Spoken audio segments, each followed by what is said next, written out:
you going to put your name and your reputation to? Am I taking this one? Yeah, this is Pittsburgh? I don't know. This is In you. Pittsburgh? I'm gonna let you go first because. All right, well, let's break down. Let's break down what we're looking at going into this week in Pittsburgh. We're looking at the return of Ben Roethlisberger, who's been on a 4-game suspension, and then the bye week will make that 5 games. So I don't know if that guy's got something to prove. He might, but they're all healthy.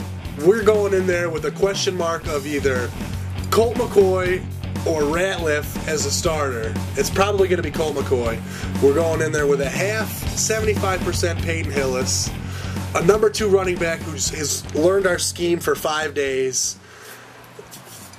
I don't think it's looking good for us, man. I'm definitely not predicting a win. And I actually kind of like my score last week. I might let that one stick. Wait, which score? I'm going to go with the Jake Delhomme score. The 30. Actually, I'm going to shave him. I'm shaving him 7 because I see us maybe scoring one time. Maybe this will be that week that Josh Cribbs breaks one, and I'd like to claim that. But 31-10. All right. Blowout. We beat him last year. Last year Awesome. was a little bit different. Awesome. Colt McCoy is starting. We had DA last year. It was horrible. So you would rather take Colt McCoy over DA this week? Yes. Awesome. Oh my God, that's like a 10-minute topic right there, all by itself. But let's go with your thoughts on this week's game and your predictions. You think an upset? I'm not thinking upset. I don't really like to go against the Browns, but I always like to give them the benefit of the doubt, I think they're going to score 10. You're my homer nominee, that's for sure. And I think they're going to get us 28-10. All right. We're kind of on the same wavelength there. I mean, wait, you said 28-10? Yeah, they're going to. Okay. Pittsburgh's going to get us 28-10. I think I like what he said. Big Ben's back. I think it's kind of a hard game to predict for a number of reasons. First off, I'm not even giving them 10. Ooh. I think that offensively, they're probably going to get into position a few times for field goal. I'm giving them 9 points, and I like it. I think that's generous. Phil Dawson. I like it. I think that's where we're at. I just cannot see Colt McCoy throwing the long bomb. I can't see him connecting on enough to move them down the field. I don't think the running game is going to be strong enough against a team that loads that box, and that is Troy Polamalu that will catch a ball, a few feet off the ground, jumping, or run straight forward and just knock a running back on his heels. So I really think that they're going to have trouble doing anything, but it's a long game, and there's points that can be grabbed in garbage time, and I think that's probably where they're going to get 3, if not 6 of their points. I'm predicting 9 points for them. Now, the other side of it is, that I think works to their advantage, is Ben Roethlisberger's back.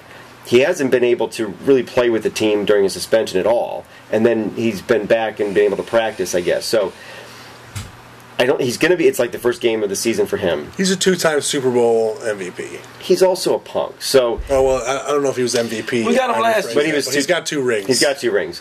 But he didn't lead them to 2 rings. Would you really say that Ben Roethlisberger led them to 2 rings? I would say that defense led them to 2 rings. Are you kidding me? I mean, they had Who threw the pass to Santonio Holmes that won that Super Bowl against Arizona? And what did San Antonio Holmes do? He jumped like 25 feet in the air to grab that pass. That was an amazing grab. I don't even think Go look at that highlight. I think that was a better throw because there was 3 guys that had him quartered in, and he put it right in the spot where Santonio could get his hands on it. He put it in the spot where nobody but Santonio could get it, but Santonio had to go so high up to get it. I think there's a lot of receivers that could not have made that. San Antonio Holmes is a great talent. We all watched him at Ohio State. He can do that. Yeah, I mean, well, even though Holmes turned out to be a punk too, but still, I'd have him on my team any day. He's our punk, though. He really is. He's our punk. Buckeyes can be, well, we got Claret, so I guess I can't say all Buckeyes can be punk if they want to be. But at any rate, though, so I really think that that's going to work against him. This is his first game back. I know what you're saying. He's a vet. He's hungry. And I'm not kidding me. He's got mad incentive. But I like what you're saying too, Mike, because he might come back. He's not game day ready. He hasn't played a game yet, and he could be rusty. And playing the Browns. He could be like you, like what you're saying. He's pressing it. He could be trying to go for that bomb, and really try to do too much instead of just going out there and just playing a game. They're going to rely a lot, I think, on their running game. Definitely. And the Browns have shown that they can play against their division well this year. And against Baltimore, defensively they did quite well, I think. Of course. And that offense is I think, better than Pittsburgh's offense Definitely. Right now. So at any rate, I think that the Browns' defense is going to do well against their offense, and I think the Browns' offense is going to be just horrible. So. Think so? Yeah, I think that. I know so. I think Pittsburgh with. I think a touchdown and probably a series of field goals is going to end up about 16-9, and I think that's a pretty safe bet. I like that. But they could go off though if they start kind of tipping that way towards just giving beating up them down. End, yeah. Pittsburgh does that, and they go for the jugular. I think you're delusional, but you were right last week. You're thinking what I was thinking, but I was too afraid to say it. Well, just so I can say it right now, I was just too afraid to say it. We may eliminate the owning it segment next week if I'm completely off. If it's like 45-3, no, we're just not going to do that. We held up. We had 100 yards rushing against the Ravens, and that's a top-ranked defense in NFL.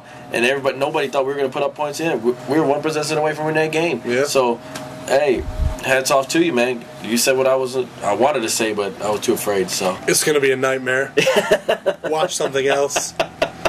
Watch bowling on ESPN. Okay, I'm going to look for maybe there's some ice skating or something crazy all that like that. stuff he's saying. All right, so we'll be back next week to kind of go over what we've just talked about, and we're going to have to own our words. So at this point, though, I've been out of a beer for probably about 10 minutes now, and I think... Who's on beer? Paper, rock, scissors, buddy. On 3. All right, ready? 1, 2, 3. Go ahead. You didn't even put your rock down. I rocked it. I was already in rock formation. You waited until you saw my scissors, and then you held your rock up. No way. I didn't even flinch. He was cheating. Can we go to the tape and see this on replay? We have tape, and I'm so going to... It's replaying right now. It is. And let's look. We're going to let the viewers decide. Look at that. Straight rock. What do you think, Not Judge? a flinch. I don't know. All right, I'm gonna go get us some beer, and we'll be back in just a moment. Totally rock. Cheating rock is what it was.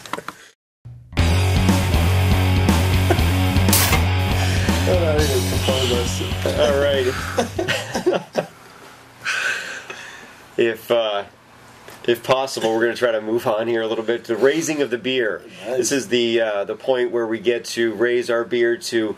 Well, it could be a person, it could be an idea, it could be anything that we want to do. Just raise our beers, kind of the ultimate guy's salute, and sort of show appreciation or complete disgust for something or someone. So I think that this week I want to start off with Ramon. Take it away, buddy. Me?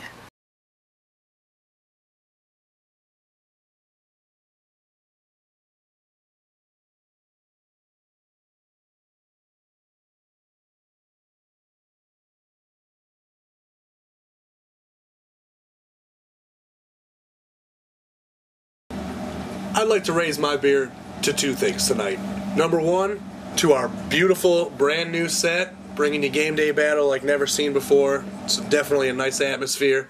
And secondly, to former Buckeye Santonio Holmes, a guy who I could never root for in a Steelers jersey, but I got to root for him in a Jets jersey this past weekend, and while he only caught 3 balls for 50 yards, it was just enough to pull out my fantasy football win and save my season and put me at 2-3 rather than an ugly 1-4 with a 133.5 to 133 victory over the Dirty South Dogs. I gotcha. Santonio Holmes, I owe ya. I'd like to do my raising of the beer to Michigan State. Now, I hate Michigan, as all good Buckeye fans do, but Michigan State is not the evil Michigan. The Wolverines are. And I had the displeasure, pleasure because they're great people, but the displeasure to be with a number of Wolverine fans in Michigan this last weekend, watching the game with them. I think there's probably about 6 or 7 Wolverine fans and a couple of Michigan State fans. The enemy of my enemy is my enemy. Wait, the enemy of my enemy is my friend. And because of that, I was wearing green that day.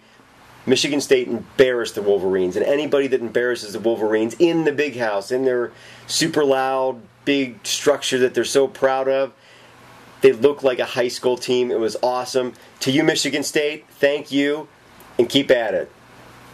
That's all the time we have now for Game Day Battle. So looking forward to next week. But Definitely. I think this week was a lot of fun. I hope there's no hard feelings. No, good show.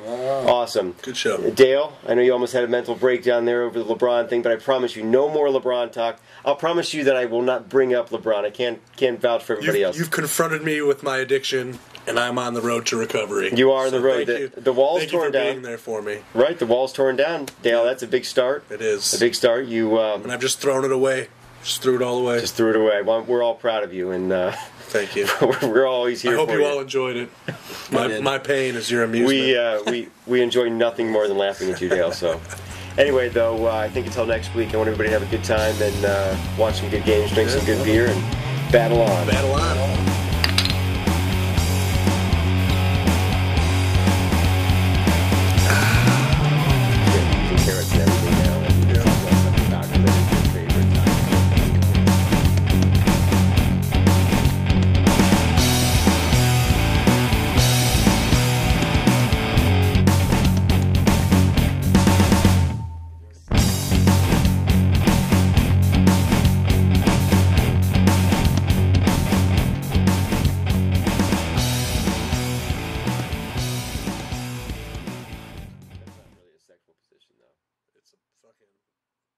For most girls, that's not a sexual position. My girl thinks it's hot.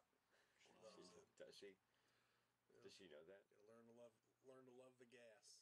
That's a Family Guy quote for you. That is.